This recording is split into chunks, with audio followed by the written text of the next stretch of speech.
Millionaire CEO adopted 4 unwanted kids. What they did years later will break your heart. Before I share this incredible story, tell me, where are you watching from? I love seeing all your locations. The morning sun glinted off the sleek glass exterior of the Grant Enterprises Tower, casting prismatic reflections across the Manhattan skyline. Inside his penthouse office, Maxwell Grant stood motionless at the floor-to-ceiling windows, surveying the city that he had, in many ways, helped build. At 52, Maxwell had achieved everything society deemed worthy of pursuit: unimaginable wealth, global influence, and a reputation for business acumen that bordered on the prophetic. "Mr. Grant," came a gentle voice from the doorway. "Your 9 o'clock was canceled, and the Tokyo investors need an answer by noon." Maxwell turned to face his executive assistant, Victoria Chen. 20 years as his right hand had given her an uncanny ability to read his moods. Today she noticed the slight downward turn of his mouth, the distant look in his steel-gray eyes. "Thank you, Victoria," he replied, his voice carrying the refined edge of someone accustomed to being heard the first time. "Tell Tokyo we're in, and reschedule the afternoon budget meeting. I need to review the European numbers before making any decisions." Victoria nodded, making notes on her tablet. She hesitated, an unusual behavior that immediately caught Maxwell's attention. "Something else?" he asked, raising an eyebrow. "The charity committee sent up the list of events for your approval," she said, swiping through her tablet. "There's a new addition, an orphanage fundraiser next Thursday evening. Riverdale Home for Children." Maxwell's expression hardened almost imperceptibly. "I've already committed to 5 charity events this quarter. That's sufficient. They're specifically requesting your presence, not just a donation," Victoria persisted, unusual for her.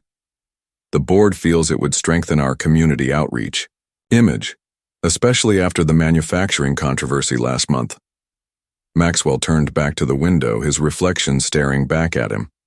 Impeccable charcoal suit, silver-streaked dark hair, and eyes that had grown colder over the years. He recalled the headlines: Grant Enterprises closes American factory, ships 300 jobs overseas. The decision had been financially sound, but had created precisely the kind of publicity his PR team had warned about. "Fine," he conceded. 2 hours maximum. That evening, Maxwell's private elevator carried him to the underground garage where his driver Harrison waited beside the black Bentley. The ride to his Westchester estate was silent as always. Maxwell reviewed contracts on his tablet, occasionally dictating notes for Victoria to find in the morning. As the car passed through ornate iron gates and up the curved driveway, Maxwell's sprawling mansion came into view, a masterpiece of modern architecture nestled among old-growth trees. It was a showpiece featured in architectural magazines, but as the Bentley's headlights swept across its facade, Maxwell was struck by the darkness of the windows. No lights welcomed him home. Harrison opened his door. "Will you need me again? Tonight, sir?" "No, Harrison. Thank you." Maxwell straightened his tie, a habit born of decades in the spotlight rather than any actual dishevelment.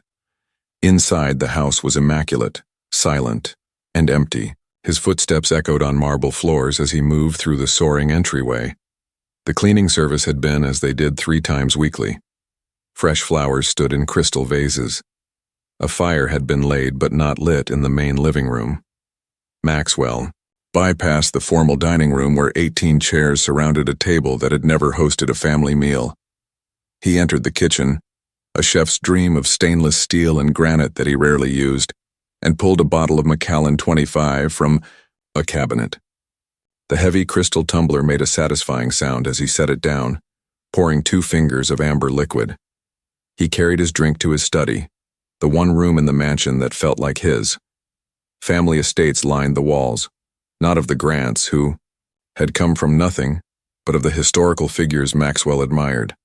Edison, Carnegie, Rockefeller, men who had built legacies.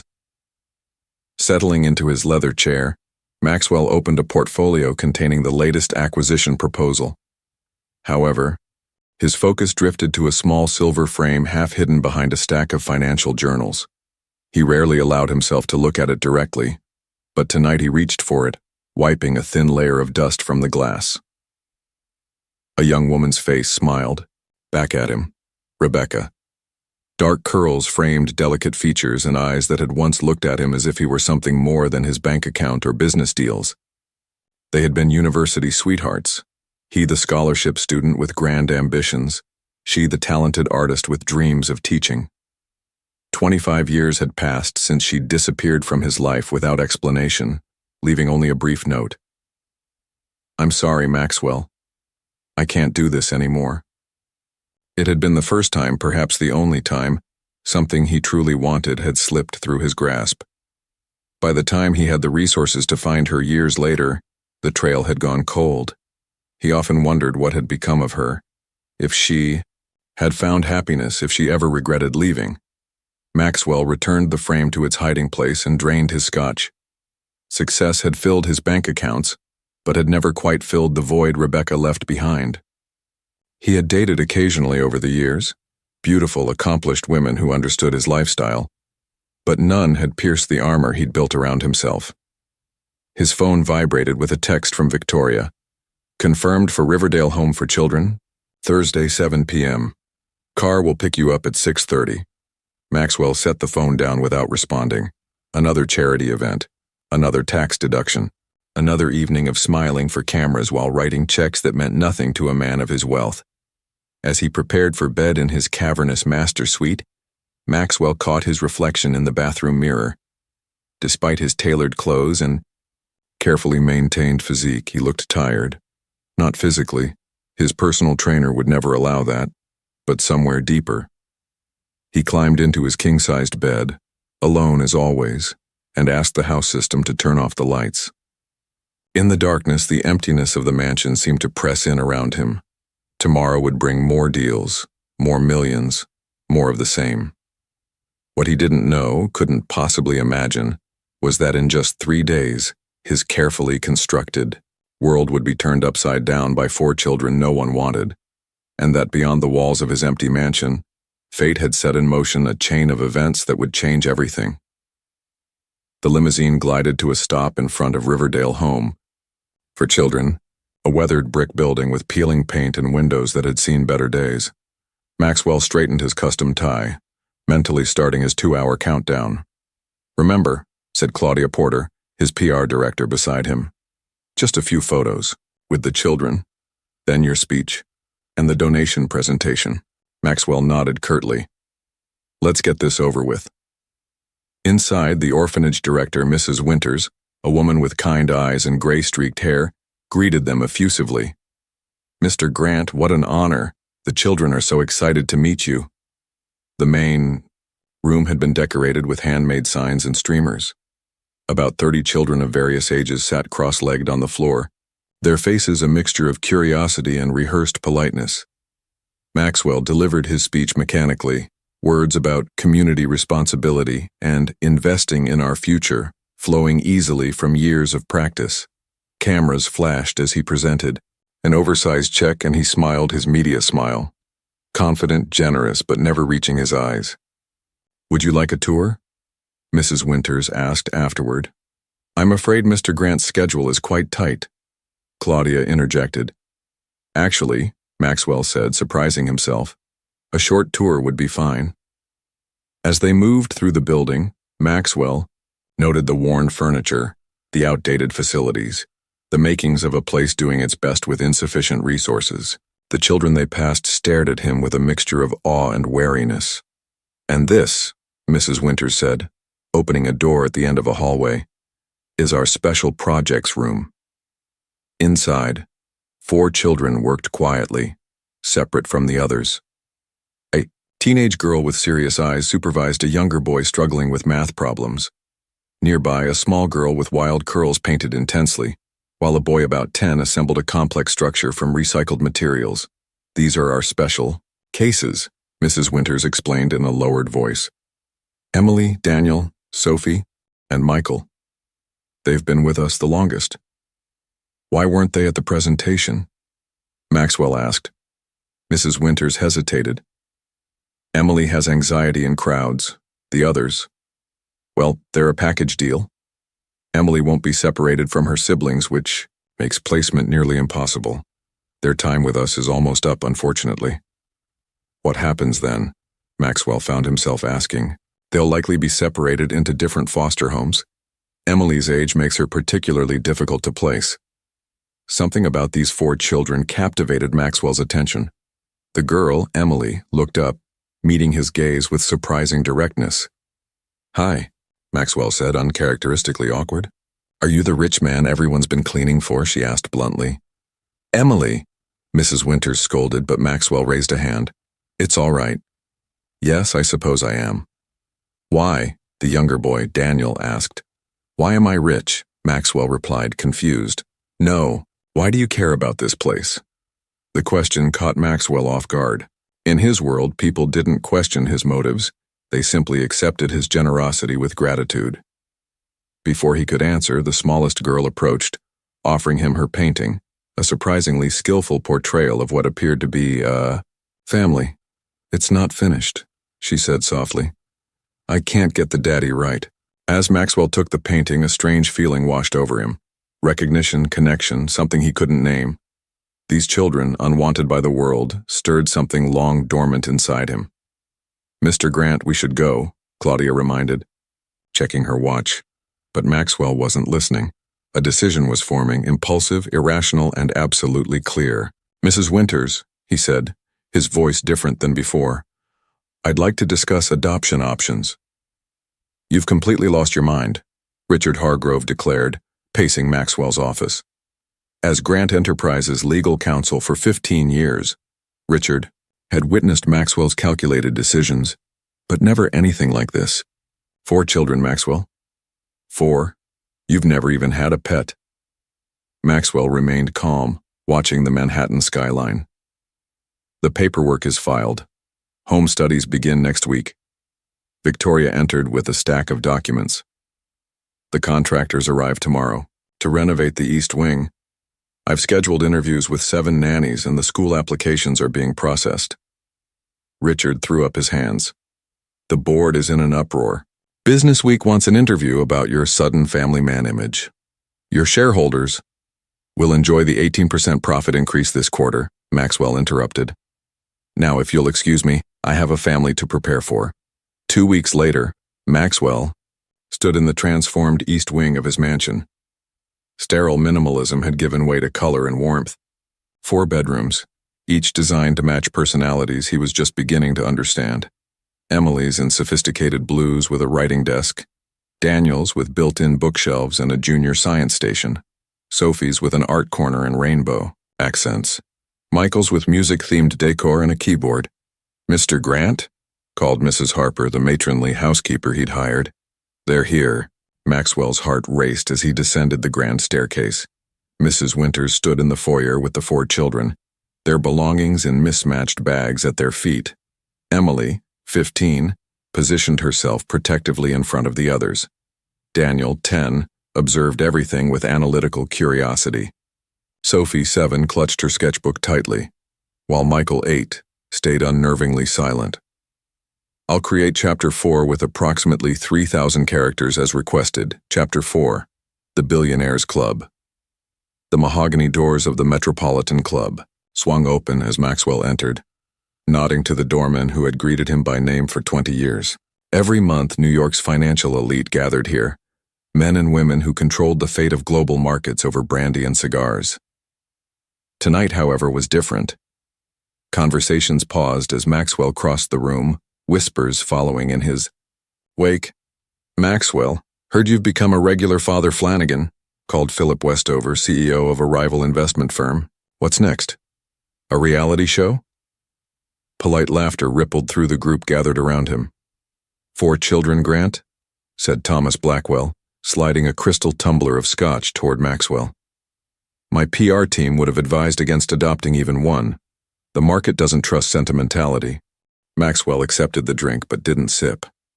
"I wasn't aware I needed permission from the market for personal decisions, Thomas." Eleanor Wellington, one of the few women in the room and head of a major foundation, approached.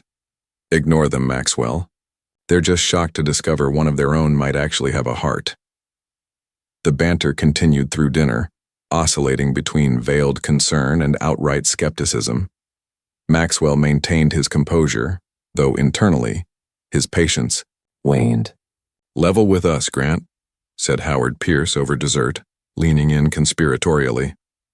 "Is this some elaborate tax strategy, or a preemptive move against that Senate committee investigating corporate philanthropy?"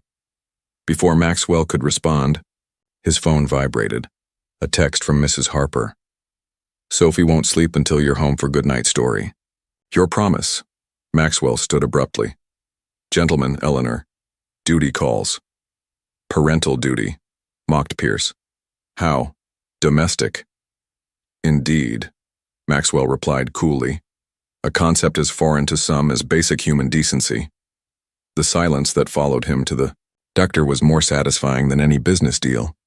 At home, Maxwell found Sophie waiting in the grand library, a storybook clutched to her chest. Her face brightened when she spotted him. "You came back. Mrs. Harper said you might be too busy." "I promised, didn't I?" Maxwell said, loosening his tie and settling beside her.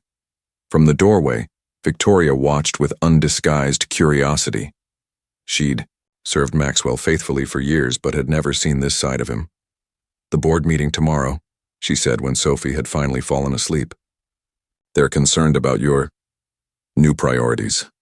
Maxwell's jaw tightened. "Schedule it for 3 p.m. instead of 9 a.m. I promised Daniel I'd attend his science presentation." Victoria's eyebrows rose, but she nodded. "There's something else." A letter came. "For you, marked personal." She handed him an envelope. "The sender is Rebecca Winters." Maxwell froze, his heart stuttering. "Rebecca?" I thought the name sounded familiar. With unsteady hands, Maxwell opened the envelope. Inside was a yellowed newspaper clipping, his own face, 20 years younger, announcing his first major acquisition. Below it, in familiar handwriting, "You became exactly who you always wanted to be. I hope it was worth it." No return address, no explanation, just a ghost from his past, suddenly reaching through the years. "Sir?" Victoria prompted. "Is everything all right?" Maxwell tucked the clipping away. "Fine, just an old acquaintance." That night, unable to sleep, Maxwell wandered the halls of his changing home. From Emily's room came the soft tapping of a keyboard. The girl wrote constantly, processing her world through words. In Daniel's room, books lay open beside complex diagrams. Sophie's art supplies were neatly arranged, waiting for morning inspiration. From Michael's room came soft breathing, his nightlight casting star patterns across the ceiling. These children, mysterious, challenging, increasingly precious, had upended his orderly existence. And now, Rebecca's message, cryptic and accusatory. Maxwell paused at a window overlooking the moonlit grounds. For the first time in decades, Grant Enterprises didn't consume his every thought. Something more important had taken its place. "Welcome," Maxwell said, suddenly aware of how forbidding his home must seem. "I hope you'll be comfortable here." "Why?" Emily asked, the same direct gaze he'd first encountered. "Why us?" Maxwell had asked himself the same question countless times over the past weeks. "I don't have a rational answer," he admitted. "Sometimes the most important decisions aren't rational." Emily's posture remained guarded, but she nodded slightly. The first days were awkward. Maxwell, accustomed to commanding boardrooms, found himself floundering at breakfast tables and bedtime routines. The children, conditioned to expect disappointment, approached their new reality with caution. On the fourth night, a thunderstorm rattled the mansion's windows. Maxwell was reviewing contracts when Mrs. Harper knocked urgently. "It's Sophie, sir. She's inconsolable, afraid of storms." Maxwell found the little girl huddled under her blankets, trembling. "Sophie?" he said softly. "I want Emily," came the muffled response. "She's sleeping. Can I help instead?" Sophie peeked out. "Do you know the thunder song?" "I don't." "Will you teach me?" After a moment's hesitation, Sophie began a simple melody about thunder being just clouds playing drums. Maxwell listened, then joined her uncertain voice with his rusty baritone. They sang until the storm passed, Sophie eventually drifting to sleep. As Maxwell stood to leave, he found Emily watching from the doorway. "You didn't have to do that," she said. "I wanted to." A hint of something, perhaps trust, flickered across Emily's face. "She hasn't sung that since our mother died." Maxwell nodded, understanding the weight of this information. "Good night, Emily." "Good night, Maxwell." It wasn't Dad or even Mr. Grant, but it was something. A beginning. The next morning, Maxwell entered the kitchen to find all 4 children already seated, an unexpected sight. "I hope we did this right," Emily said, gesturing to the clumsily set table. "We made breakfast. Toast was burnt, orange juice sloshed over glass rims, but their expressions, hopeful, uncertain, made it the most important meal of Maxwell Grant's life." As he sat down among them, the mansion seemed to exhale, as if finally fulfilling its purpose after years of emptiness.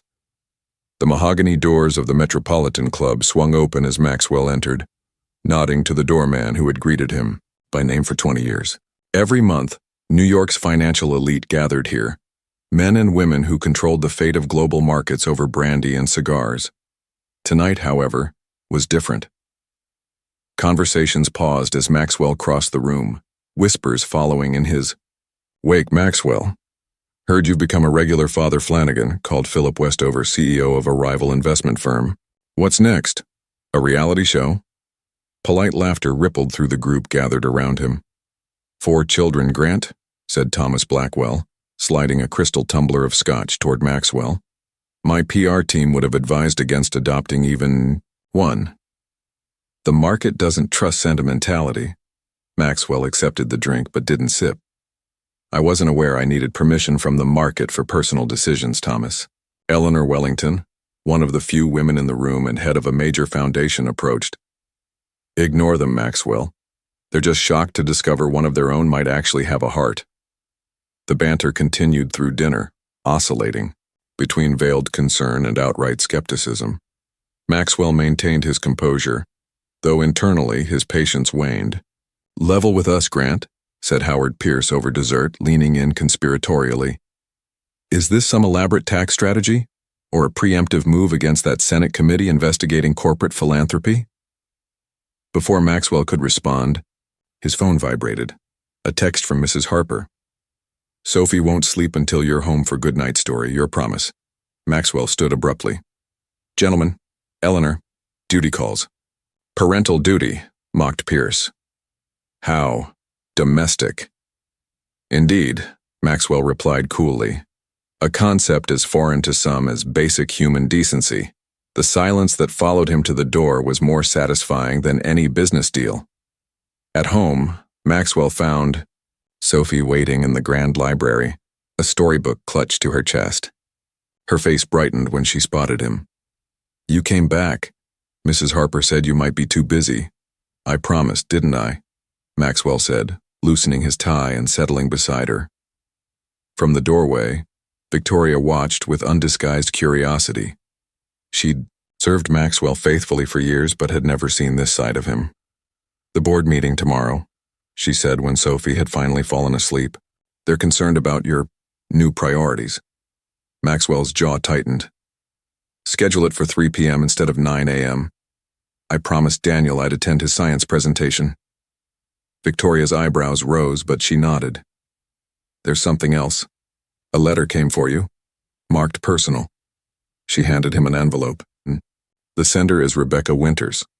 Maxwell froze, his heart stuttering. "Rebecca?" I thought the name sounded familiar. With unsteady hands, Maxwell opened the envelope. Inside was a yellowed newspaper clipping. His own face, 20 years younger, announcing his first major acquisition. Below it, in familiar handwriting, "You became exactly who you always wanted to be. I hope it was worth it." No return address. No explanation. Just a ghost from his past, suddenly reaching through the years. "Sir?" Victoria prompted. "Is everything all right?" Maxwell tucked the clipping away. "Fine. Just an old acquaintance." That night, unable to sleep, Maxwell wandered the halls of his changing home. From Emily's room came the soft tapping of a keyboard. The girl wrote constantly, processing her world through words. In Daniel's room, books lay open beside complex diagrams. Sophie's art supplies were neatly arranged, waiting for morning inspiration. From Michael's room came soft breathing, his nightlight casting star patterns across the ceiling. These children, mysterious, challenging, increasingly precious, had upended his orderly existence. And now Rebecca's message, cryptic and accusatory. Maxwell paused at a window overlooking the moonlit grounds.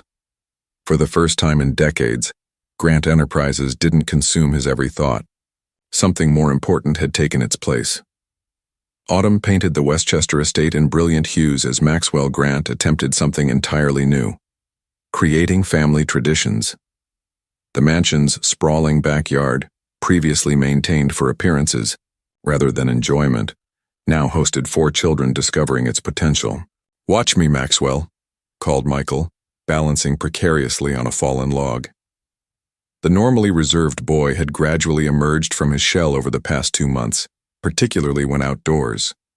"Careful," Maxwell replied, fighting the unfamiliar urge to rush forward and prevent a potential fall. From her perch beneath an ancient maple, Emily looked up from her journal. "He's fine. He has excellent balance." Maxwell nodded, accepting her assessment. He'd learned that Emily's knowledge of her siblings' capabilities far exceeded his own, a reality both humbling and occasionally painful. "Mr. Grant," called Daniel, appearing with a collection of leaves. "Did you know that sugar maples develop the strongest red pigmentation when nights are cold but days remain warm?"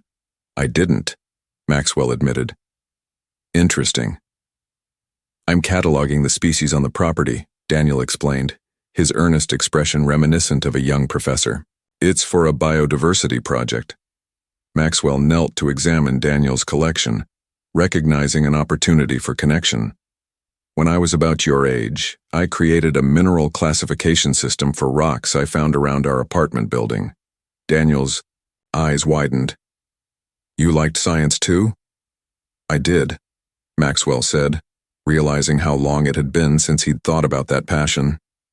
"I still do, though financial systems eventually became my focus." Sophie appeared, her curls wind-blown, cheeks flushed with exertion. "Maxwell, I made you something." She thrust a slightly crumpled paper into his hands, a watercolor depicting 5 figures holding hands beneath colorful trees. "It's us?" he asked carefully. Sophie nodded vigorously. "Our first family autumn. Mrs. Harper said we should make memories, so I painted one." Maxwell studied the image, unexpectedly moved by her inclusion of him in this family portrait. "It's beautiful, Sophie." "Thank you." Later that evening, after homework was reviewed and younger children tucked in, Maxwell found Emily in the library, surrounded by college brochures. "Harvard, Princeton, Yale," he observed. "Ambitious." Emily's expression remained guarded. "Just research. I know they're expensive." "Cost isn't an issue," Maxwell interrupted gently. "Your education, all of your educations are top priority." Emily studied him, that evaluating gaze that seemed to peel away his carefully constructed facades. "Why are you doing all this?"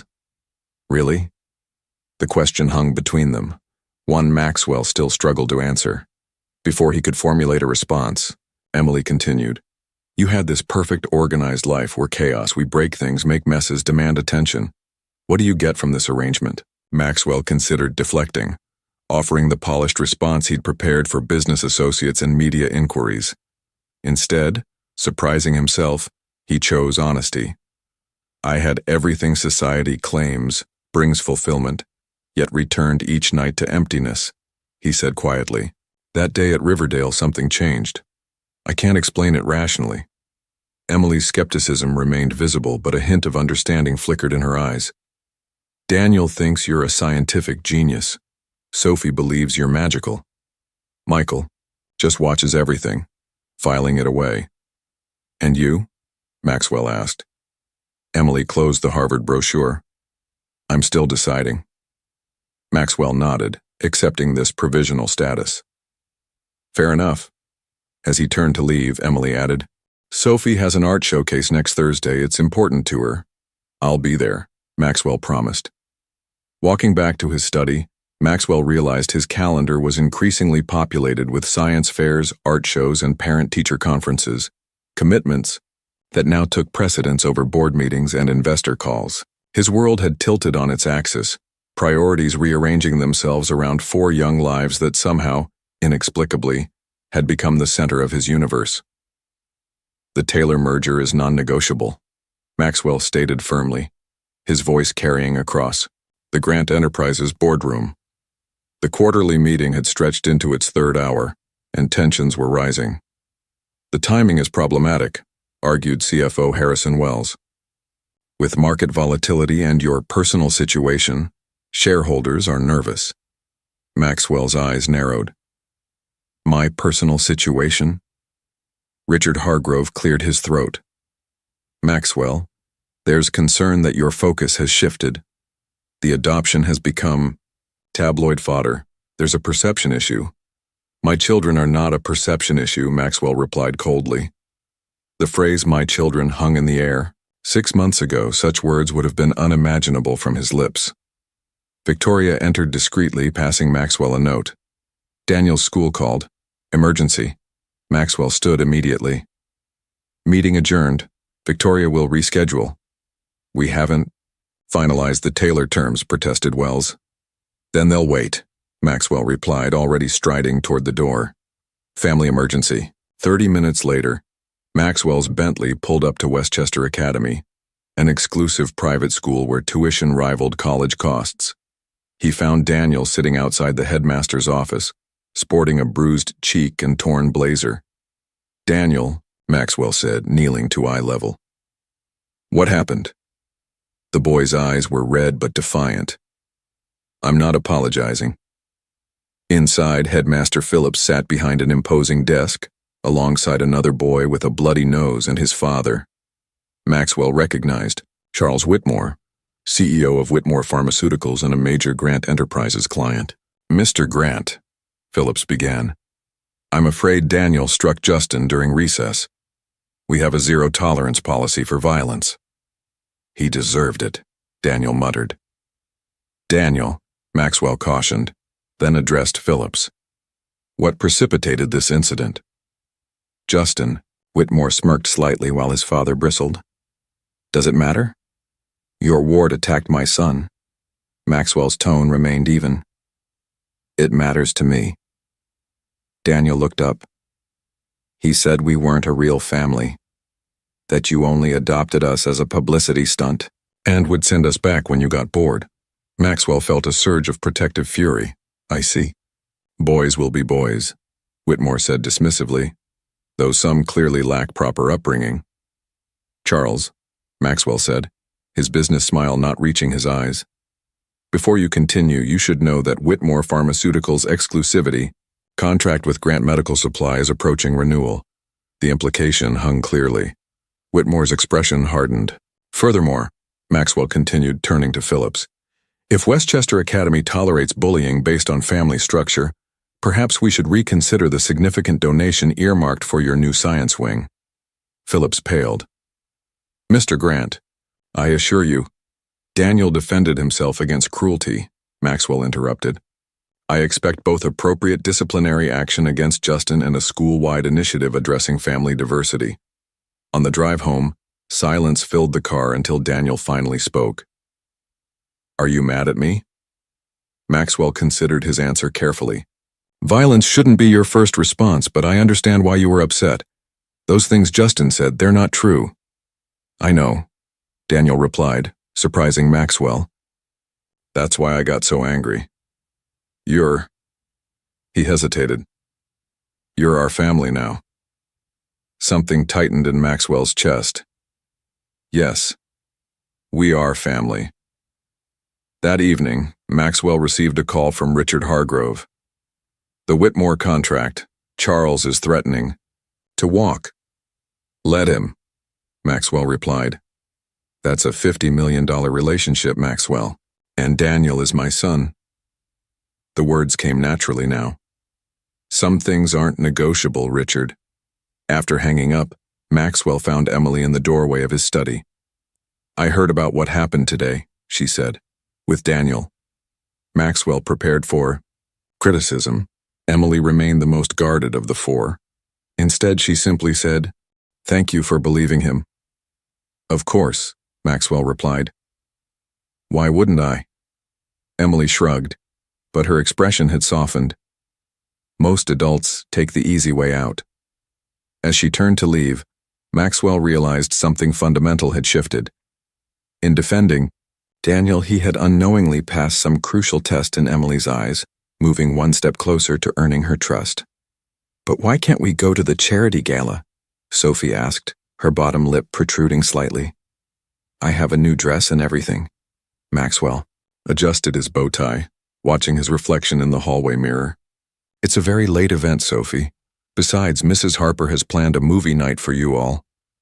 The annual Grant Foundation Gala was Maxwell's most prominent social event, bringing together New York's elite to raise millions for children's education. Ironically, this year he found himself reluctant to attend, preferring the chaotic comfort of his new family life. "You look handsome," Michael offered quietly, hovering nearby. Of all the children, he remained the most enigmatic, observing more than participating. "Thank you, Michael," Maxwell replied, touched by the rare compliment. Emily descended the stairs carrying a textbook. 9 months into their new life together, she had gradually abandoned her role as perpetual guardian, allowing herself occasional moments of adolescent normalcy. "There's a thunderstorm forecast," she said matter-of-factly. "Sophie might need you." Maxwell frowned. Sophie's storm anxiety remained intense. "Perhaps I should stay." "We'll handle it," Emily interrupted, surprising. Mrs. Harper knows the thunder song now, and I'll be here." The unspoken message was clear. They were learning to function as a unit, not solely dependent on Maxwell. "Call if you need anything," he said, accepting Victoria's arrival as his cue to depart. The gala proceeded as expected. Champagne flowed, checkbooks opened, and Maxwell delivered a polished speech about educational opportunity. Yet throughout the evening, his thoughts repeatedly drifted homeward. "Fatherhood has changed you," observed Eleanor Wellington, appearing beside him on the terrace where he'd escaped for a moment of quiet. Maxwell smiled wryly. "Is that a criticism or observation?" "Decidedly an observation," Eleanor replied. "You seem more human." Before Maxwell could respond, his phone vibrated. A text from Mrs. Harper. "Storm arrived early. Sophie very upset. Emily trying but asking for you." "Excuse me," Maxwell said immediately. "Family emergency." Eleanor nodded knowingly. "Go. They need you more than these socialites need another speech." 30 minutes later, Maxwell rushed through his front door, still in formal attire, to find the living room transformed. Blankets and pillows formed an elaborate fort, flashlights creating star-like patterns on the ceiling. From within he heard Sophie's distinctive giggle, unexpected during a thunderstorm. "Hello?" he called, bending to peer inside. All 4 children lounged in pajamas amid the makeshift shelter. "Maxwell," Sophie exclaimed, "we made a storm castle." "I see that," he replied, bewildered. "You seem okay." Emily sat cross-legged, her laptop open. "We found storm sounds on YouTube and played them at low volume, gradually increasing to desensitize her. Daniel's idea." Daniel nodded seriously. "Exposure therapy. I read about it." Maxwell turned to Mrs. Harper, who stood nearby with an amused expression. "I thought Sophie was upset." "She was initially," the housekeeper explained. "But then they implemented their plan. Sophie insisted on texting you herself, but Emily thought it might make you worry unnecessarily." Maxwell looked back at the children, his children, working together to solve a problem. Something inside him broke open, flooding with emotion he couldn't quite name. "May I join you?" he asked, gesturing to the fort. After a moment of silent consultation, they shifted to make room. Maxwell crawled in, his tailored tuxedo incongruous among cartoon-printed pajamas. "We're telling stories about where we were born," Michael explained. "Real or imagined." As rain drummed against the windows and thunder rolled in the distance, Sophie curled against Maxwell's side, unafraid. Daniel launched into an elaborate tale about being hatched from a meteor, while Emily watched Maxwell's reaction, testing, always testing, to see if he would play along or dismiss such childish fantasies. "What about you, Maxwell?" Sophie asked eventually. "Where were you born?" Instead of the abbreviated biography he typically offered at business functions, Maxwell found himself sharing stories of his humble beginnings, his mother's small apartment, the scholarship that changed his life, and yes, even fragments about Rebecca. As the storm gradually subsided outside, something new solidified within the blanket fort. A trust, a connection, a family finding its unique rhythm in the most unexpected of circumstances. "Dad, have you seen my acceptance letter? I need it for the registration portal." Emily's voice echoed through the mansion, now filled with the comfortable clutter of family life. Maxwell looked up from his laptop, where quarterly reports had been replaced by college financial aid documents. "Check the folder in my study." 4. Years had transformed both the Grant mansion and its occupants. At 19, Emily had blossomed from a guarded, protective teenager into a confident young woman bound for Columbia University. The wariness in her eyes had given way to determination, though she retained her protective instincts toward her siblings. "Found it," she called back. Maxwell smiled, remembering her face when the acceptance had arrived. The tentative way she'd asked if he'd attend Parents' Weekend, as if still uncertain of her place in his heart. "Dad," Daniel appeared, now 14 and nearly as tall as Maxwell. "Can we discuss the science symposium in Boston next month? I've been invited to present my environmental impact model." "Of course," Maxwell replied. "Have Victoria block the dates." Daniel's scientific aptitude had flourished beyond anyone's expectations, his research on microplastics already garnering attention from major universities. The shy, analytical boy remained, but confidence had replaced his former hesitancy.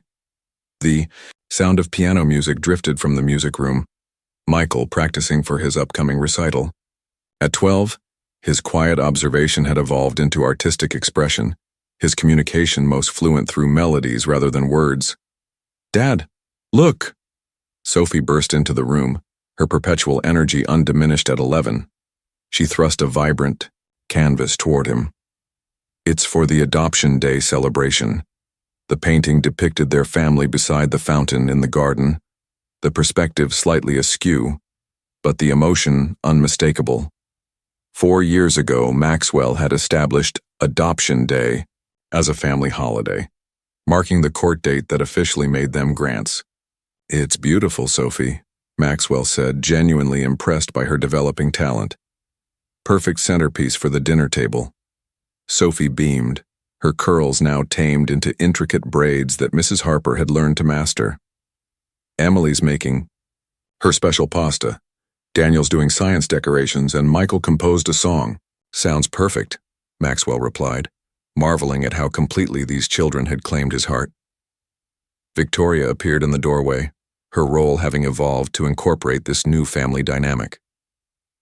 "Mr. Grant, the foundation board is waiting." On the conference call. 10 minutes, Maxwell promised. The John and Rebecca Grant Foundation, established 2 years prior, focused on funding adoptions for difficult-to-place children. Maxwell had named it partly for himself, but primarily for Rebecca, whose memory had softened with time into something bittersweet rather than painful. That evening, as they gathered around the dining table celebrating their 4th year as a family, Maxwell observed each child with quiet wonder. They debated and laughed, interrupted and teased each other, all behaviors that would have horrified him in his previous life. "Speech," Sophie demanded, banging her fork against her water glass until Emily gently lowered her hand.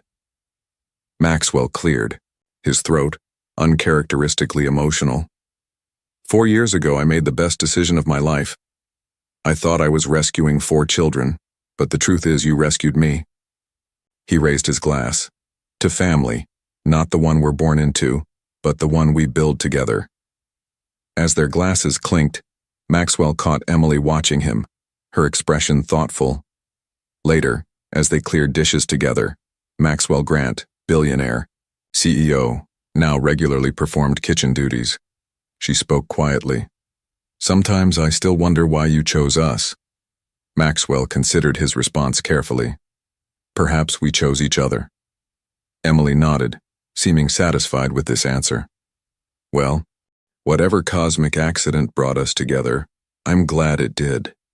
Maxwell smiled, watching his other children through the kitchen doorway, Daniel explaining some scientific concept while Sophie and Michael listened with varying degrees of comprehension. "Not an accident," he murmured, more to himself than Emily. "Family. I don't need you to fix this, Dad." Emily's voice echoed through the mansion, the door to her bedroom slamming with such force that picture frames rattled on nearby walls. Maxwell stood in the hallway, stunned by the sudden explosion of anger. Home for winter break during her sophomore year at Columbia, Emily had been uncharacteristically withdrawn for days. His attempts to connect had finally triggered this outburst. Daniel appeared from his room, headphones around his neck. "What happened?" Maxwell sighed, running a hand through his increasingly silver hair. "I wish I knew." At 15, Daniel had grown into a thoughtful young man, often serving as the family's voice of reason. "She's been texting someone continuously since she got home, and she's been researching something she closes whenever anyone walks by." Maxwell nodded, appreciating Daniel's observational skills. "Any theories?" "Several," Daniel replied. "Most likely she's pursuing information about our biological parents. Emily's age makes her more susceptible to identity questions, statistically speaking." Maxwell felt a tightening in his chest. The children's origins had never been a forbidden topic in their home, but neither had it been frequently discussed. The limited information from Riverdale home had been shared years ago.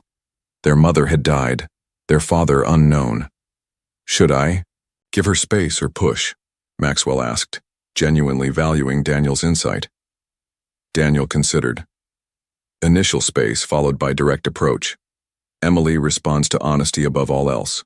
That evening, Maxwell knocked gently on Emily's door, a cup of her favorite tea in hand. After a moment of silence, he heard a quiet, "Come in." Emily sat cross-legged on her bed, surrounded by papers and her laptop. Her eyes were red-rimmed but determined. "Peace offering," Maxwell said, offering the tea. Emily accepted it with a slight smile. "I'm sorry I yelled." "I'm sorry I pushed," Maxwell replied, perching on the edge of her bed. "Want to tell me what's going on?" Emily took a deep breath. "I've been trying to find out more about my birth parents, about all of our biological origins." Maxwell nodded, having prepared himself for this possibility. "That's completely natural. Emily, you know I've always supported your right to explore that part of your identity." "That's just it," Emily said, her voice cracking slightly. "I don't know what my identity is anymore. I'm Emily Grant, daughter of billionaire Maxwell Grant, attending an Ivy League university where everyone assumes I'm there because of my name or my dad's donations." She gestured to her laptop screen, which displayed a DNA testing service. "I just want to know where I come from, who I am beneath all this." Her hand waved vaguely, encompassing the mansion and the privileged life they now led. "I understand," Maxwell said gently. "I've never pretended to have all the answers, but I do know this. Who you are isn't defined by DNA or bank accounts. It's defined by your choices, your values, your actions." Emily's shoulders slumped. "But how do I know which parts are really me? Sometimes I feel like I'm playing a role, grateful adopted daughter of Maxwell Grant. What if the real me is someone completely different?" Maxwell considered her words carefully. "Perhaps the real you isn't a fixed destination, but something you're continuously discovering. And Emily..." He reached for her hand. "Questioning is part of that journey." After a moment, Emily squeezed his fingers. Would you be upset if I did this DNA test? If I tried to find out more?" "Never," Maxwell assured her. I'll help you if you want. Whatever you discover doesn't change who we are to each other. Emily wiped away a tear. I don't even know what I'm hoping to find. Maybe nothing, maybe everything. Maxwell nodded, understanding her confusion. That's okay too. As he stood to leave, Emily called softly. Dad? Yes? Thank you. For letting me figure this out even when it's messy. Maxwell smiled. That's what family does, Emily. We stand by each other through the messy parts. The gentle spring rain tapped against the windows of Maxwell's study as he reviewed the research Emily had compiled over the past 2 months. DNA test results, birth records, medical histories, all meticulously organized in a folder labeled Project Origins. The DNA testing confirmed what we already knew, Emily explained, pacing the room. The 4 of us are biological siblings, but I've hit a wall trying to trace our birth mother beyond the name Rebecca Wilson. Maxwell's heart skipped at the name. Rebecca. He'd long suspected a connection, but hearing it confirmed made his chest tighten. Wilson is a common surname, he said carefully. Do you have any other identifying information? Emily shook her head, frustration evident. Just that she was 26 when she died giving birth to us. No father listed on any documents. Riverdale received us through a county hospital transfer. Most records were damaged in that storage fire they had 15 years ago. Maxwell studied his daughter's expression. The determination mixed with vulnerability. At 20, Emily stood at the threshold of adulthood, increasingly reflective about her place in the world. What would you hope to find? He asked gently. Emily sank into the leather chair across from him. Photos, maybe. Medical history, definitely. Sophie should know if there are any hereditary conditions for her health forms. And just stories? Who she was, what she loved. She hesitated. Maybe even who our biological father might be. Maxwell nodded, understanding her yearning. I'd like to help if you'll let me. I have resources that might uncover information conventional searches wouldn't. You'd do that? Emily asked, surprised. You're not worried about what we might find? Maxwell's smile was bittersweet. Emily, I became your father because I chose to be, not because of biology. Nothing you discover will change that. The search intensified over the following weeks. Maxwell quietly assigned a specialized team from Grant Enterprises to assist, though he kept certain parameters confidential.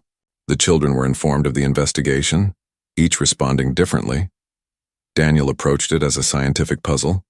Sophie created a painting of what she imagined their birth mother looked like, while Michael remained characteristically contemplative. 3 weeks later, Maxwell's private investigator requested an urgent meeting. We found something unusual, sir, Jenkins said, sliding a folder across Maxwell's desk. The Rebecca Wilson who died giving birth to quadruplets at County General.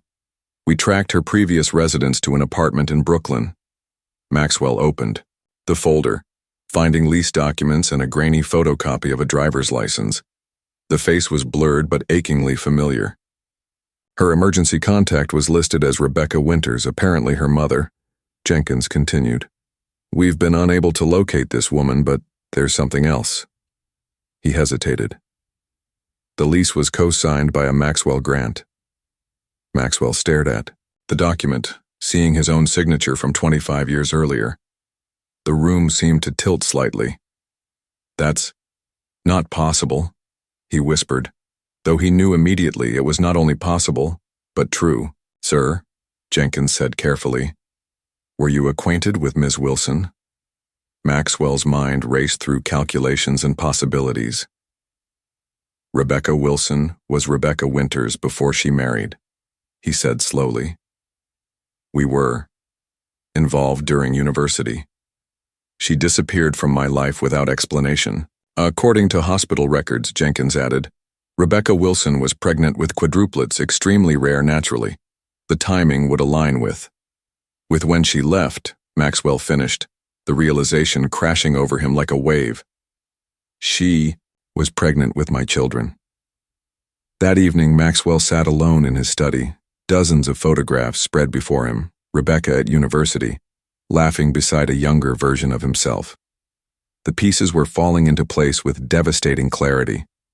Rebecca had left him, changed her name slightly, and faced pregnancy alone. She had died bringing their children into the world, and by some cosmic twist of fate he had found them again, drawn by an inexplicable connection he couldn't have possibly understood. The question remained, how would he tell them? The autumn leaves swirled around Maxwell's feet as he crossed the Grant Enterprises Plaza, nodding to the security guards who greeted him by name. At 58, Maxwell Grant cut an impressive figure, silver hair perfectly styled, bespoke suit impeccable, his stride purposeful and confident.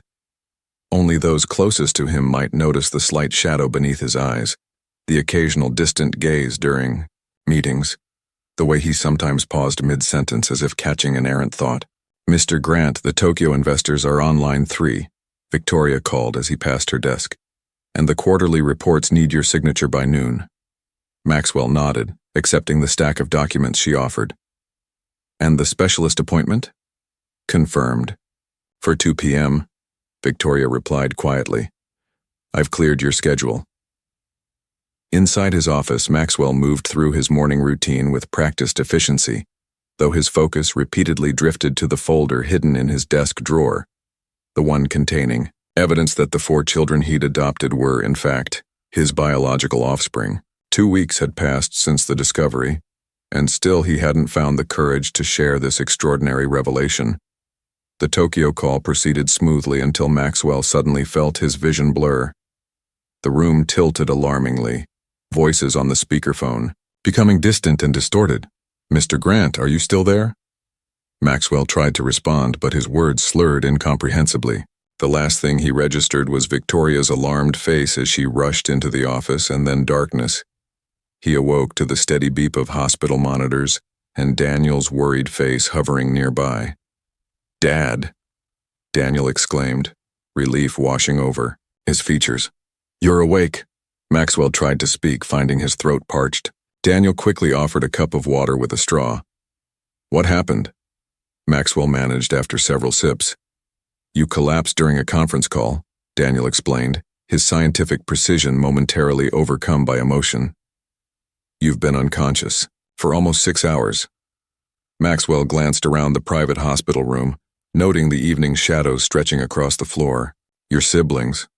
Emily's flying back from Boston tonight. Sophie and Michael are with Mrs. Harper in the waiting room." Daniel hesitated. "Victoria called us immediately." Maxwell nodded, attempting to sit up before a wave of dizziness forced him back against the pillows. "Dr. Abrams wants to speak with you," Daniel said, pressing the call button. "They've run several tests while you were unconscious." Dr. Abrams entered moments later, a tall woman with kind eyes and a no-nonsense demeanor. After checking Maxwell's vitals, she glanced meaningfully at Daniel. "It's all right," Maxwell said. "He can stay."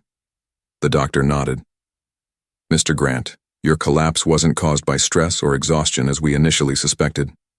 Your blood work shows significant abnormalities, and the MRI revealed concerning masses in your bone marrow." Maxwell felt a cold certainty settle in his chest. "Cancer?"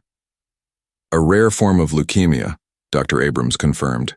"We need to perform a bone marrow biopsy to confirm, but the preliminary indicators are quite clear."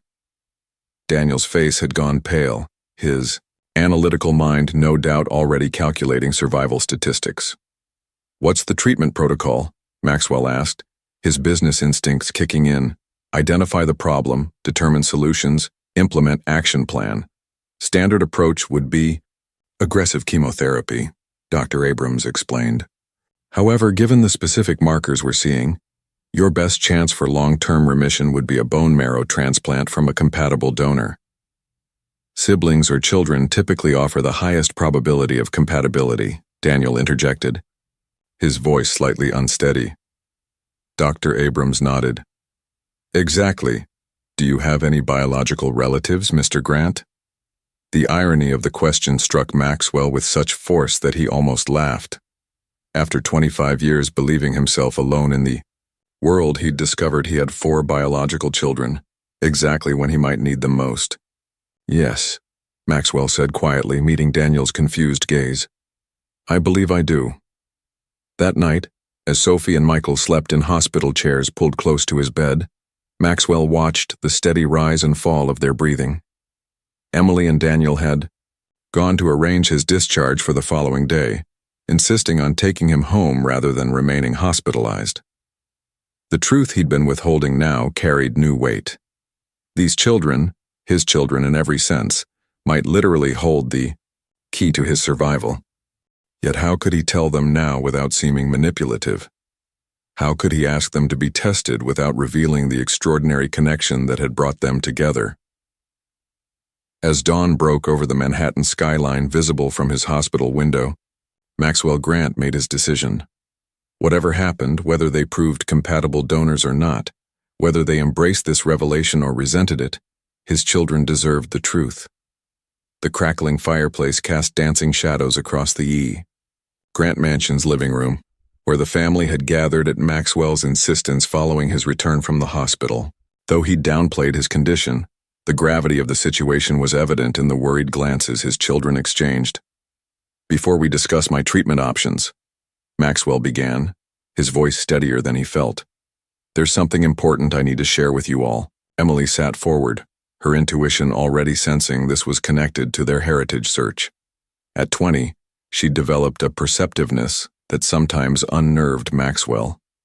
"Dad, if this is about the adoption research, it can wait," she said. "Your health is what matters now." Maxwell shook his head. "They're connected, actually." He reached for the folder that had been burning a hole in his desk drawer for weeks. "Jenkins found something unexpected during the investigation, something I've been trying to find the right moment to share." Daniel, now 16 and increasingly resembling Maxwell in mannerisms, analyzed his father's expression. "You knew our birth mother," he stated rather than asked. Maxwell nodded, impressed as always by Daniel's intuition. "Yes. Very well, in fact." He opened the folder, removing a faded photograph, himself and Rebecca at graduation, young and full of promise. Sophie gasped, leaning forward to study the image. At 13, her artistic eye immediately grasped the significance. "She looks like Emily around the eyes, and Michael has her smile." Her name was Rebecca Winters, though she later used Wilson, Maxwell explained, his voice threatening to break. "We were together at university. I loved her very much." Michael, normally so quiet, spoke up. "Why did she leave you?" "I never knew," Maxwell admitted. "She disappeared from my life without explanation. I now believe she discovered she was pregnant and chose to face it alone." Emily's eyes widened as understanding dawned. "Are you saying?"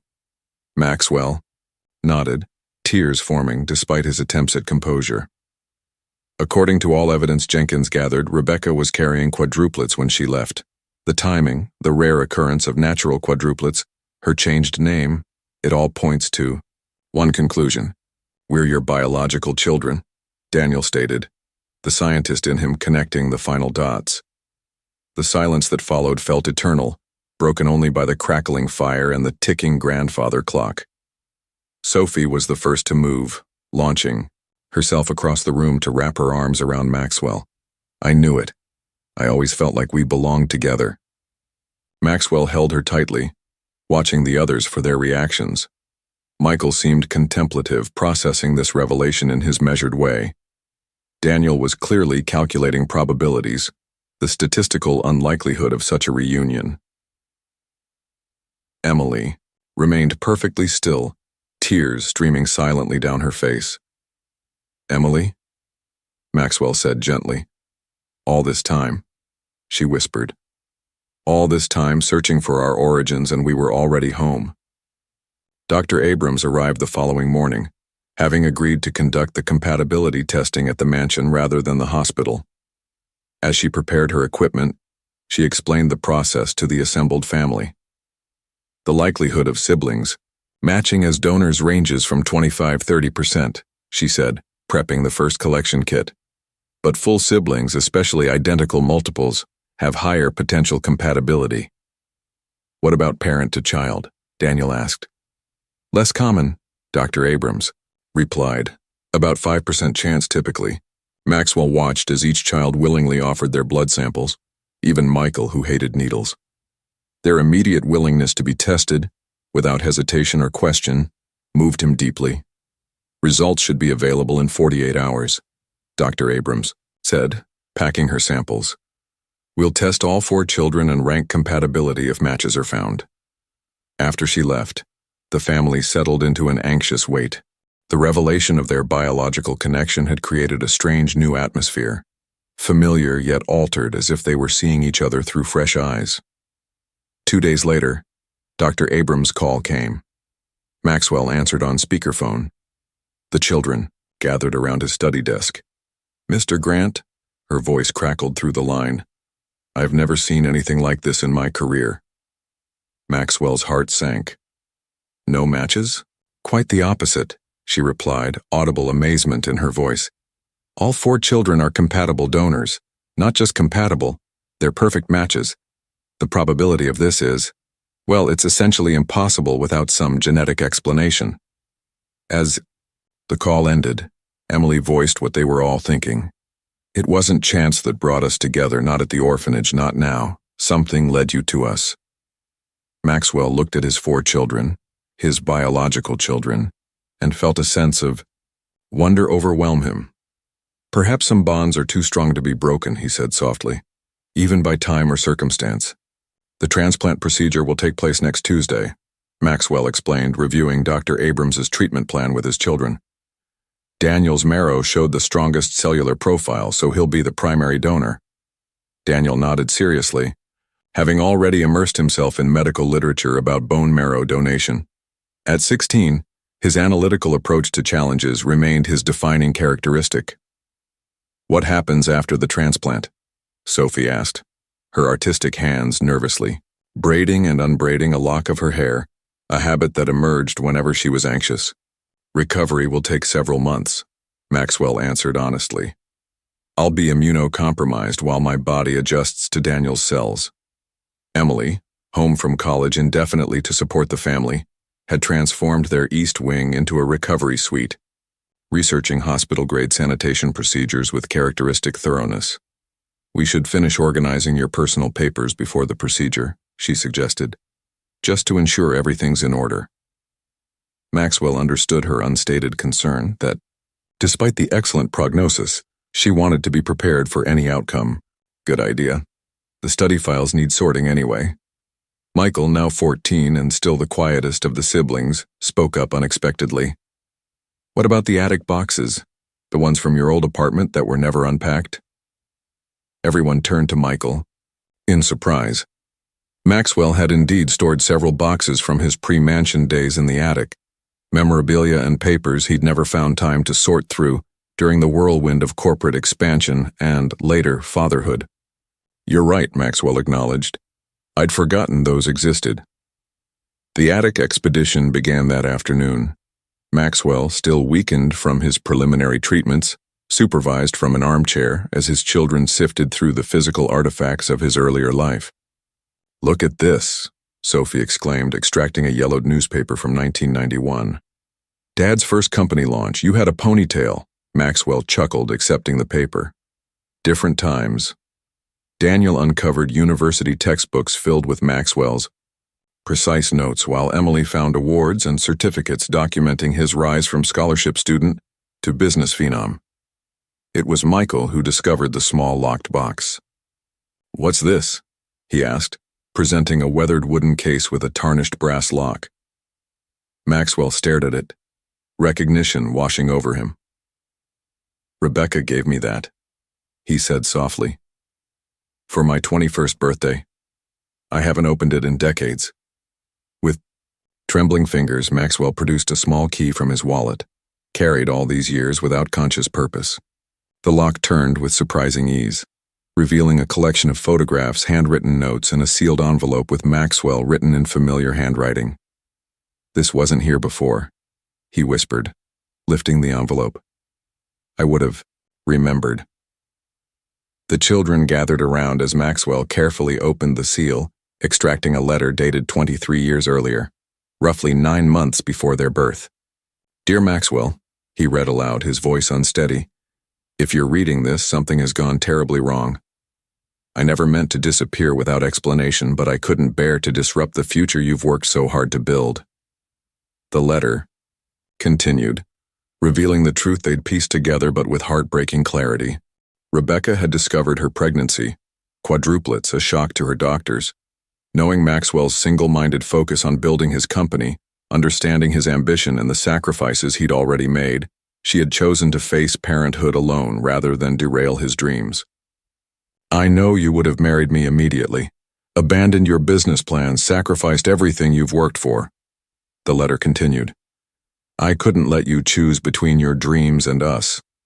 Perhaps someday, when you've built your empire, and our children are older, fate will find a way to bring you together. I'm leaving this letter with my mother to deliver if anything happens to me. Maxwell's voice broke as he reached the final lines. Know that I loved you enough to let you go, and I love our children enough to believe they might someday know their father. All my love, Rebecca. Silence filled the attic as the letter's implications settled over them. Rebecca had intended for Maxwell to find their children if tragedy struck, but something had failed in that plan. Her mother had never delivered the letter. Instead, by some extraordinary alignment of circumstances, Maxwell had found them anyway. Emily was the first to speak, tears streaming down her face. She loved you both enough to let go and enough to leave a path back. Maxwell nodded, unable to speak, holding the last words from the woman he'd never stopped loving, the mother of the children who had become his salvation in more ways than one. Autumn sunlight filtered through the specially installed hospital-grade air purifiers in Maxwell's recovery suite, casting gentle patterns across his bed. 3 months had passed since the bone marrow transplant, and though the road to recovery had been arduous, today marked a significant milestone. Blood counts are continuing to improve, Dr. Abrams announced, reviewing the latest results on her tablet. Your body is accepting Daniel's cells remarkably well.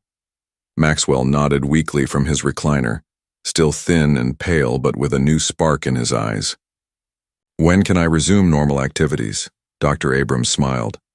Let's not get ahead of ourselves. Your immune system remains compromised, though it's strengthening daily. Short walks around the garden are fine, but public spaces are still off limits for at least another month. From his position beside the window, Daniel observed the exchange with scientific interest. At 16, he'd become an amateur expert in oncology and transplantation, monitoring his father's recovery with meticulous attention. The accelerated cell regeneration suggests his body recognizes the genetic similarity, Daniel noted. The parent-child biological connection is likely enhancing recovery rates. Dr. Abrams nodded. I believe you're right. I've never seen integration this smooth, even between identical siblings. After the doctor departed, Emily entered with a tray of specially prepared food, immune-safe and nutrient-dense, researched extensively during her unexpected semester away from college. You need to eat everything this time, she instructed, setting up the tray across Maxwell's lap. Your weight is still 10 pounds below baseline. Maxwell smiled at her mothering tone. Yes, ma'am. The roles in their household had shifted dramatically during his illness. The children, once dependent on his guidance and protection, now worked as a unit to support his recovery. Emily had become the family manager, Daniel the medical consultant, Sophie the emotional barometer, and Michael, surprisingly, the bridge between Maxwell and the outside world. The Tokyo expansion is proceeding on schedule, Michael reported, entering with his father's secure tablet. At 14, he had unexpectedly revealed a gift for business matters, serving as Maxwell's eyes and ears at Grant Enterprises, while Victoria managed day-to-day operations. Richard wants your input on the Thompson negotiation, Michael continued. I told him you'd review the terms this afternoon. Maxwell nodded, grateful for his son's unexpected aptitude. What's your assessment? Michael considered the question with characteristic thoughtfulness. Thompson's leverage is weaker than they're projecting. Their Midwest distribution is compromised by the shipping strikes. I'd hold firm on our original offer. A surge of pride washed over Maxwell. Exactly right. The afternoon passed peacefully, Maxwell working through limited business matters while his strength permitted. Sophie arrived after school, immediately setting up her easel near his recliner. "I'm painting your recovery journey," she explained, mixing colors with practiced precision. At 13, her artistic talent had blossomed into something remarkable. "This one shows your cells and Daniel's cells becoming friends." Maxwell chuckled at her characterization, but was touched by the metaphorical accuracy in her abstract rendering.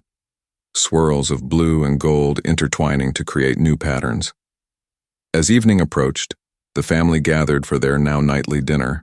In Maxwell's suite, a ritual begun during his most difficult days when leaving his bed had been impossible. Though he could now join them downstairs, they maintained the tradition, transforming his recovery space into the heart of their home.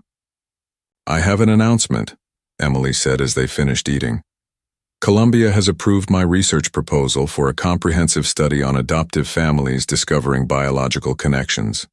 They're granting special dispensation for me to complete this semester remotely while I continue the research." "That's wonderful," Maxwell said, genuinely pleased. "Our story might help others," Emily continued. "Not the biological coincidence that's statistically impossible to replicate, but the psychological and emotional aspects of discovering unknown connections." Daniel nodded.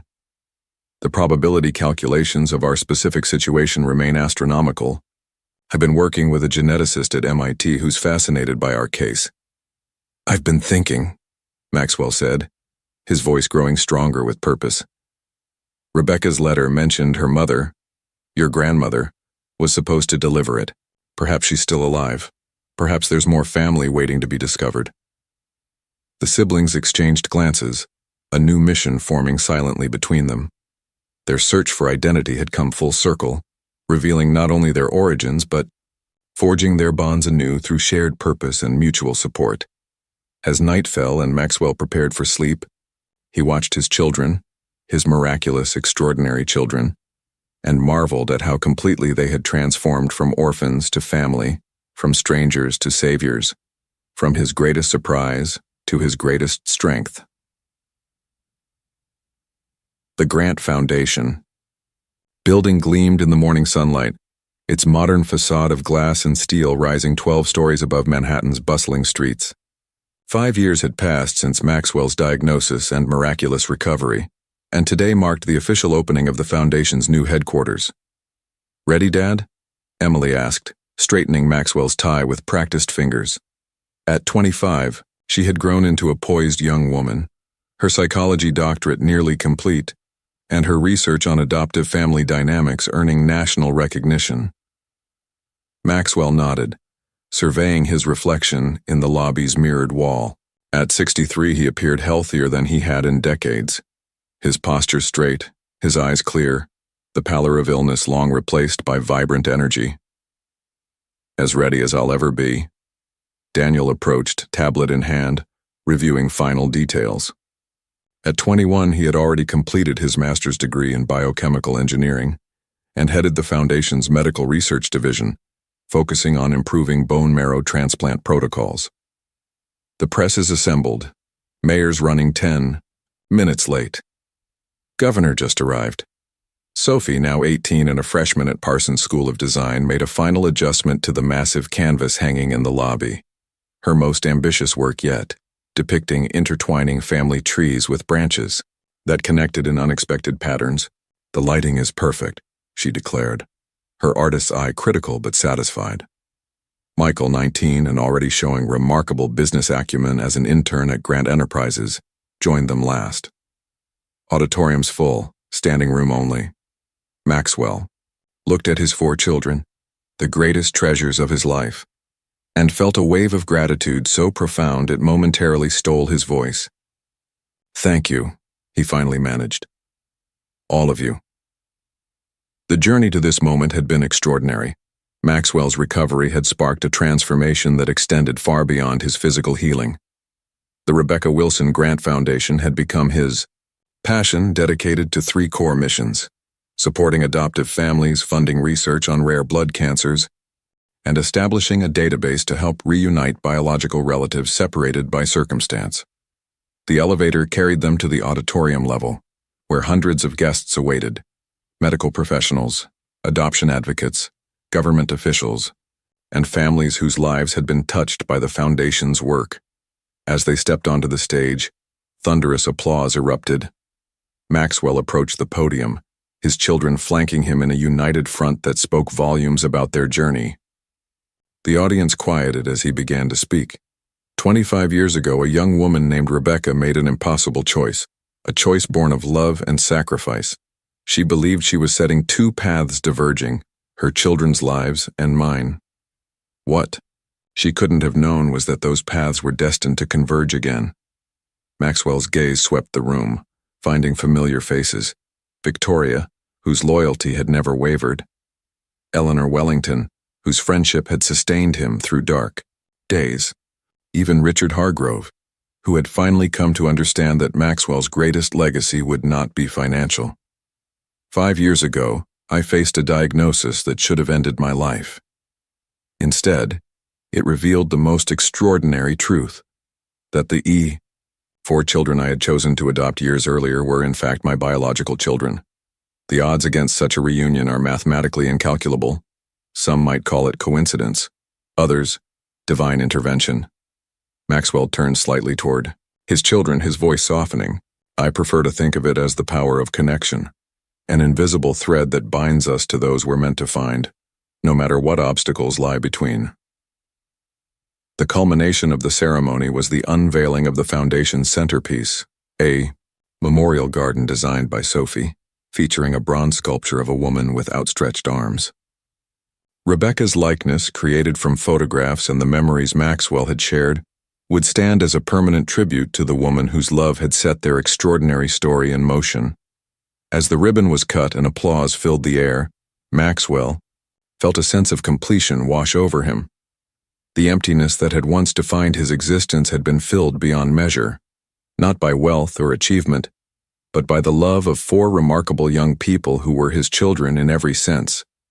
Chosen by his heart long before he knew they were connected by his blood. She would be proud, Emily whispered, slipping her hand into his.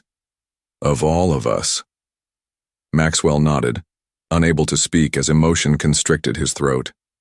The circle was complete. The family Rebecca had hoped would someday find each other had not only united but thrived, creating a legacy of love that would continue touching lives for generations to come. In the garden that afternoon, as guests departed and the excitement subsided, Maxwell stood alone before Rebecca's memorial. We found each other, he whispered to her bronze likeness, just as you hoped we would, and they're everything you could have dreamed. Brilliant, compassionate, extraordinary. A gentle breeze stirred the garden's newly planted trees, and for a moment, Maxwell could almost believe Rebecca had heard him. The invisible thread that had drawn him to his children, first to his heart and then to the truth of their connection, had completed its work, weaving separate lives into a tapestry of belonging that neither time nor circumstance could unravel. Maxwell Grant, once defined by wealth and power, had discovered the true meaning of riches in the most unexpected way, and as his children joined him in the garden, surrounding him with their presence, he knew with absolute certainty that no empire, no fortune, no achievement could ever compare to the miracle of family, a miracle that had been waiting for him all along.